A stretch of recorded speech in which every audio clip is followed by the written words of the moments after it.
નો આરોપી ઝડપાયો છે। 2016માં તેણે પંચમહાલમાં યુવતી સાથે ગેંગ રેપ કર્યું હતું અને આ ગેંગ રેપનું આરોપી ઝડપાયો છે। પોલીસે 4 આરોપીમાંથી એક શાંતુ નીનામા નામની આરોપીની ધરપકડ કરી છે। વર્ષ 2016માં મજૂરી કામ કરતા તે યુવતી પર દુષ્કર્મ આચર્યું હતું।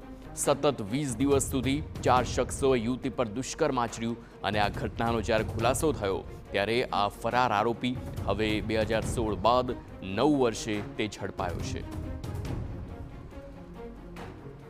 ઇલુ નીનામા કે જે 2016માં જેના વિરુદ્ધ ગેંગરેપ અને અપહરણનો ગુનો દાખલ થયેલો છે। આ 4 આરોપીઓ જે એમાંથી એક પણ પકડાયેલું નથી। આખરે 9 વર્ષ બાદ સીટીપીઆઈને બાતમી રાહે જે હકીકત મળી તો જામવા પોલીસ સ્ટેશને જામવા ખાતે જે આરોપી રહે છે ત્યાં જઈ અને આરોપી બાબતે બેંકના કર્મચારીઓ અને અધિકારી તરીકે જઈ અને તેની તપાસ કરતા તે હાલ આજવા રોડ વડોદરા ખાતે જ કન્સ્ટ્રક્શન કરતો હોય આ આરોપીને બાતમી રાહે શાંતુ ઇલુ નીનામા છે તેને અટક કરેલ છે।